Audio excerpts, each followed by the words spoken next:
That was me. It was just so exciting to go there.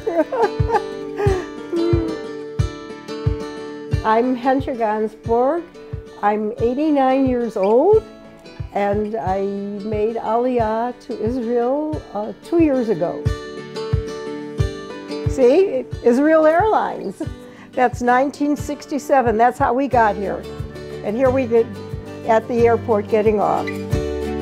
So actually at that time, wherever you go, you take the video camera and you take pictures of everything? To me, it was historic. I wanted to have a copy of where I went and what I experienced. But it was not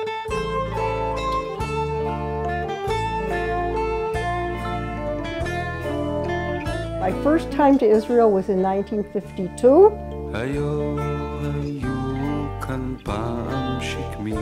I remember coming here and there was rationing. There was no meat, there were no eggs. It was very meager food. And what I really remember so vividly was they told us, the Jewish agency, what to take, and they told us we had to take toilet paper. to bring from the States, because we were spoiled. When I came here and I saw that people took newspapers and tore them up, and that's what they used. So you thought that you were going to the desert, more likely? Yeah, yeah. And I remember the land was barren. There were no trees. It was all brown all over. Now I come here and I can't believe I look at what's developed here, and I find it's amazing that Israel has done so much in all these years, and yet if they didn't have to take care of fighting constantly, can you just imagine how much more they could do?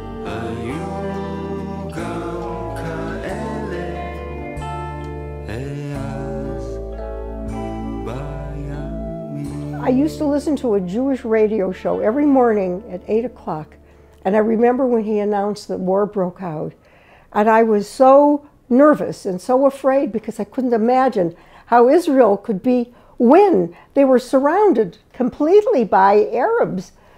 And then we were following the news and watching, and in 6 days, what happened was totally a miracle, totally a miracle.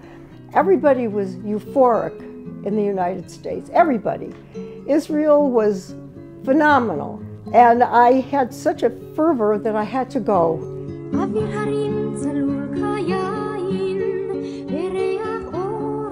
Okay, now we're coming into Yerushalayim.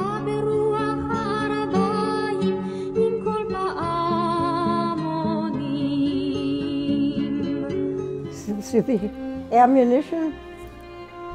It was all still laying out. These were Mount Olives where all the graves were desecrated. They were using the graves to make roads.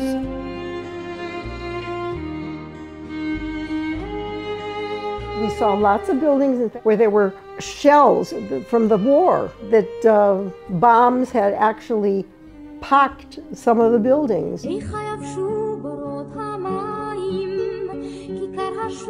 Going to the Kotel was very exciting. See the lines of people? There was no big plaza then. What is the strongest memory that you have? It was the Golan Heights. The Golan Heights. Yeah, that was my strongest memory.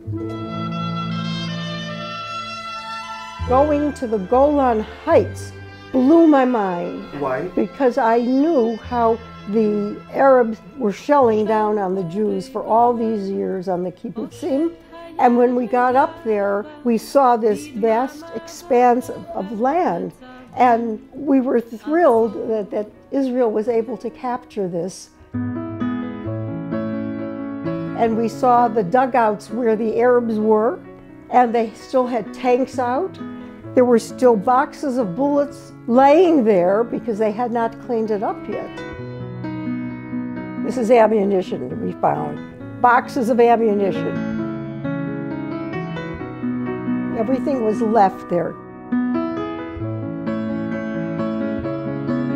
To me, this is so interesting.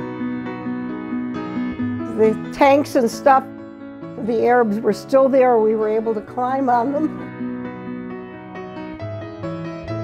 Can you think about the differences between Israel of 67 and 52 and the Israel of today?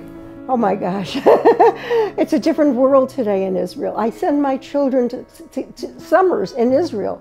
They came more than once to Israel in the summer on different trips because I wanted them to feel what I did for the love of Israel. And I tell them now, they haven't been here since they were teenagers. They're now in their 60s. And I tell them, you gotta come, you gotta see this. I said, you won't believe. I said, Tel Aviv looks like New York City. The building in Yerushalayim is amazing. I said, you gotta come and see. And what was the reaction by your children of making Aliyah? My children were not happy. I'm telling you, they weren't happy. And now? But they see that I'm happy. They see I'm so thrilled being here. My neshama is on fire here. Next year I'm going to be 90, and my wish to all of them was that they should all come and we should all have a family trip together, a reunion here in Israel.